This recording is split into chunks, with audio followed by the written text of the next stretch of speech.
katuwa na din ako kinabuhi. Wala ko ninyo natabangin sa una. Wala ko karon. Wala man ka nagpa-doktor, nagpa-check up? Natigil po ang trabaho ni Papa. So walang pira pang pa-check up? First year college, anong course mo? Education po. Ilang weeks na yung lagnat niyo? 3 weeks?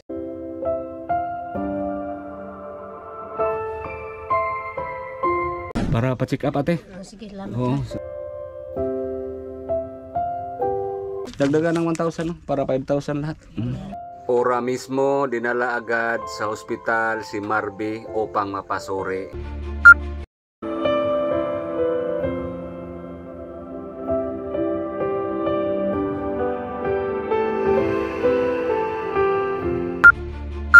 Oo. Kasi si magaling to mag-drawing. Kinikita niyo sa pag-drawing kung mayroong magpa-drawing. Yan ang pakasiyahin ninyo sa yung magbigay ka din kay nanay mo. Oo.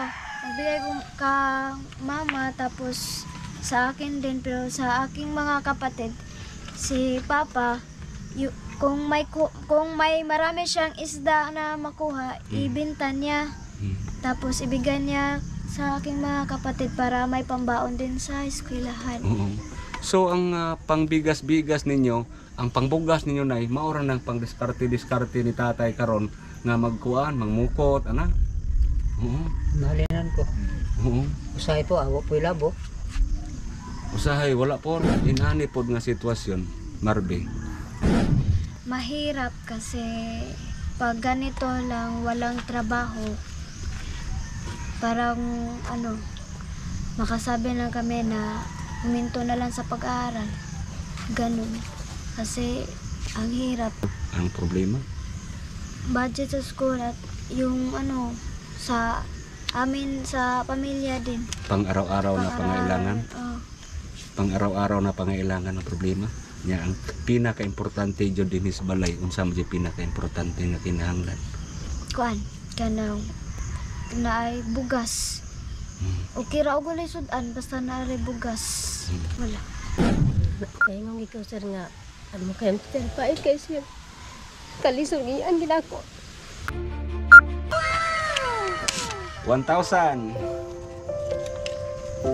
2,000. Nabalikan namin sila agad at nadagdagan ang ayuda para makapagpatuloy sa pag-aaral ang magkapatid.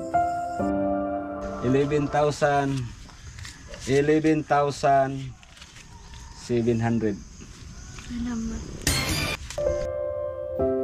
Patuloy sa pag-aaral sa kolehiyo si Marby sa tulong din ni Miss Jal sa Davao sa pag-abot ng allowance kada buwan. 2,000 galing ni Miss Jal. Sa ilang bisis na pabalik-balik kami sa kanila, naghatid ng ayuda hanggang umabot sa punto na napasihan sa ating sponsor na si Atinida sa Athens, Greece na pagawan sila ng bahay. Dahil sobrang kawawa po nila, lalo na kapag malakas ang ulan, tumutulo na, hindi sila makatulog ng maayos tuwing gabi.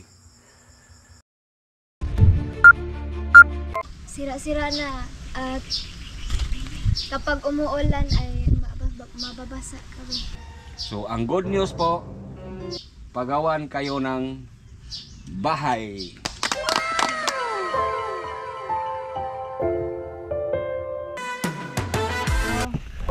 Yan po, ilang araw lang nakalipas, ipinadala agad ni Atinida ang budget. So na-order namin agad ang materyales upang maumpisahan na sa ating karpintero. Thank you Lord, salamat po sa sponsor. Pagbuhat ng tao ng balay.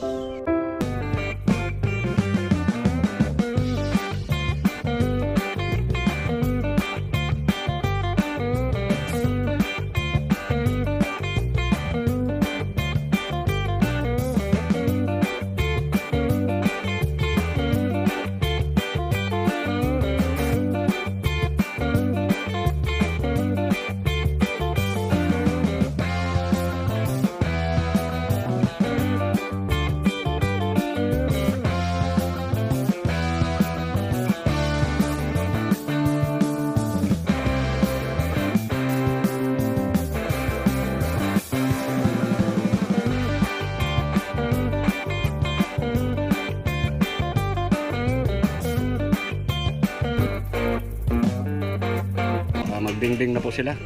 Po, dito na po ito matapos. Mamaya po magsimula na po silang mag-dingding. Malaking bahay po ito at dahil laging umuulan, pinagsikapan ng ating karpintero na matapos agad para matulugan na po nila.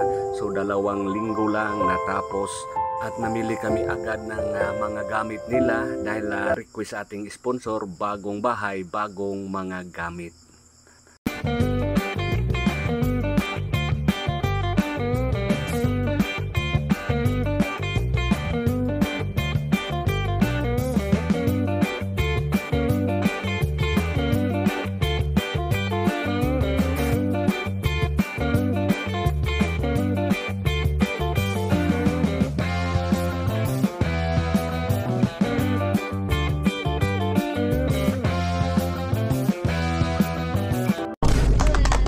Sayaw dia. Oh dia oi.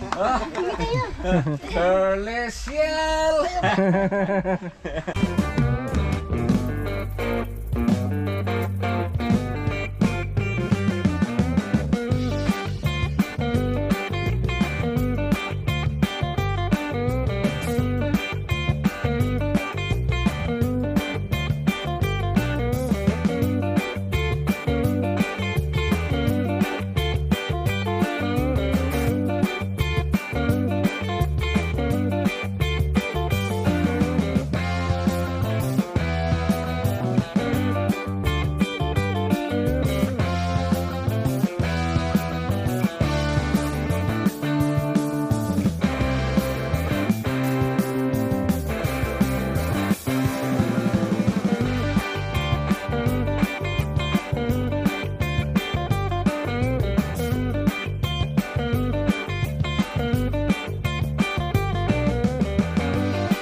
Thirteen, 14, 15, 16, 17,000.